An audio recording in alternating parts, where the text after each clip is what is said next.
Ekspor barang menjadi pendorong utama dalam perdagangan internasional, menghubungkan negara-negara melalui jaringan pengiriman yang luas.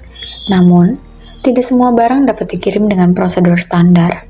Barang-barang tertentu yang disebut special cargo, khususnya dangerous goods, memerlukan penanganan ekstra dan prosedur yang ketat.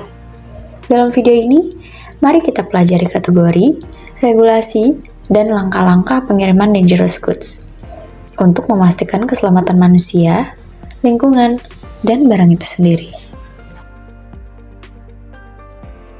Dalam logistik, barang terbagi menjadi dua kategori besar, yaitu general cargo dan juga special cargo. Untuk general cargo tersendiri, yaitu mencakup barang-barang biasa, seperti buku, pakaian, dan perangkat elektronik ringan. Barang-barang ini tidak memerlukan perlakuan khusus selama pengiriman, cukup memenuhi standar pengemasan yang umum. Sebaliknya, untuk special cargo, itu membutuhkan perhatian ekstra, karena sifatnya yang sensitif atau berisiko tinggi. Contohnya, termasuk bahan mudah meledak, cairan berbahaya, atau bahkan organ manusia hidup, yang membutuhkan kondisi suhu tertentu.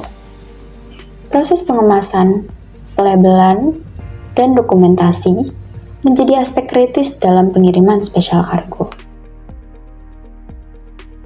Berikut adalah beberapa contoh kategori barang special cargo. Yang pertama ada bahan mudah meledak, contohnya seperti amunisi, petasan, atau bahan kimia industri lainnya. Yang kedua ada gas, yaitu mencakup gas mudah terbakar, gas beracun, dan gas terkompresi seperti tabung LPG. Yang ketiga ada cairan mudah terbakar, contohnya seperti alkohol, bensin, atau cat berbasis pelarut. Yang keempat, yaitu ada barang padat mudah terbakar. Contohnya seperti fosfor putih atau bahan logam aktif. Yang kelima, yaitu ada barang korosif.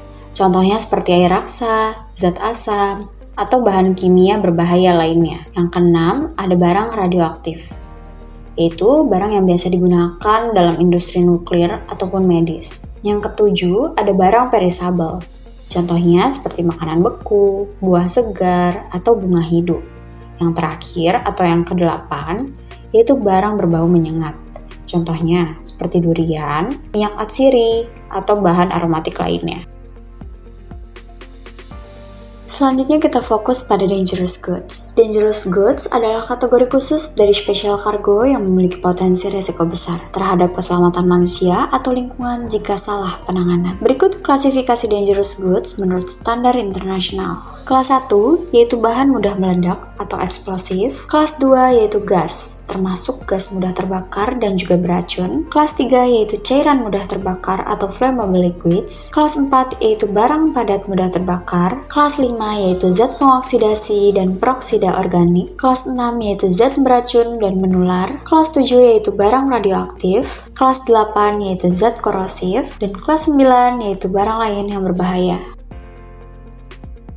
Penanganan dangerous goods tidak hanya soal pengemasan, tetapi juga mematuhi standar internasional, seperti yang ditetapkan oleh IATA atau International Air Transport Association dan IMO atau International Maritime Organization. Berikut langkah-langkah penanganannya. Yang pertama yaitu identifikasi barang. Pastikan barang sesuai dengan klasifikasi dangerous goods. Yang selanjutnya, yang kedua, yaitu pengemasan khusus. Gunakan material pengemasan yang memenuhi standar, seperti drum baja untuk cairan korosif. Yang selanjutnya yaitu pelabelan. Tambahkan label yang menunjukkan risiko, misalnya simbol flammable untuk cairan mudah terbakar. Selanjutnya yaitu dokumentasi. Sertakan dokumen seperti MSDS atau material safety data sheet untuk detail teknis barang. Yang terakhir yaitu penyimpanan aman. Pastikan barang ditempatkan sesuai kategori risiko, baik di pesawat, kapal, ataupun gudang. Semua pihak yang terlibat dalam pengangkutan dangerous goods harus memahami betapa pentingnya pelatihan. Pelatihan ini mencakup yang pertama ada identifikasi barang berbahaya, berarti mengetahui klasifikasi, sifat, dan risiko barang yang akan dikirim. Yang kedua yaitu pengemasan dan pelabelan, berarti harus memahami standar pengemasan sesuai regulasi internasional internasional, seperti label UN atau United Nations. Yang ketiga, yaitu dokumentasi. Berarti harus menguasai pengisian dokumen penting, seperti MSDS atau Material Safety Data Sheet dan deklarasi pengangkutan barang berbahaya. Yang keempat, yaitu tindakan darurat. Berarti bisa mengikuti protokol penanganan kecelakaan selama proses pengiriman. Pelatihan ini tidak hanya mengurangi risiko kecelakaan, tetapi juga memastikan kepatuhan terhadap standar internasional, seperti IATA, Dangerous Goods Regulation, dan IMDG Code. Perusahaan yang memberikan pelatihan rutin bagi staf logistiknya terbukti memiliki tingkat keberhasilan pengiriman yang lebih tinggi.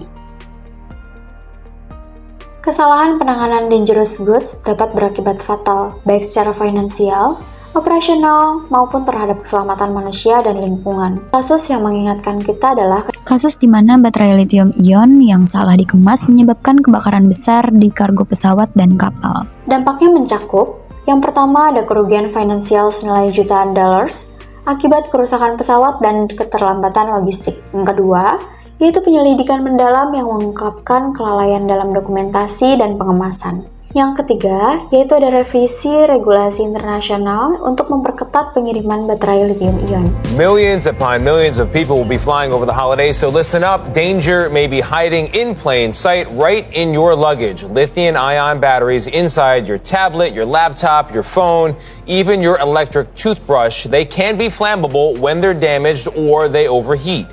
The FAA says they're causing more fires on planes than ever before. Untuk menghindari kejadian serupa, perusahaan pengiriman wajib melakukan yang pertama, melakukan pengecekan ulang dokumen dan label sebelum barang dikirim. Yang kedua, yaitu memastikan barang berbahaya disimpan secara terpisah dari barang lain selama pengangkutan. Yang ketiga, yaitu memiliki rencana tindakan darurat, seperti alat pemadam kebakaran khusus untuk situasi tertentu. Mengelola dangerous goods dengan benar adalah tanggung jawab bersama untuk mendukung perdagangan global yang aman dan berkelanjutan dengan mematuhi regulasi internasional seperti IATA dan IMO, serta berinvestasi dalam pelatihan yang memadai. Jadikan keselamatan sebagai prioritas utama dalam setiap langkah pengiriman barang berbahaya. Dengan komitmen ini, masa depan perdagangan internasional dapat berjalan dengan lebih aman dan berkelanjutan. Saya Ratna, sekian dan terima kasih.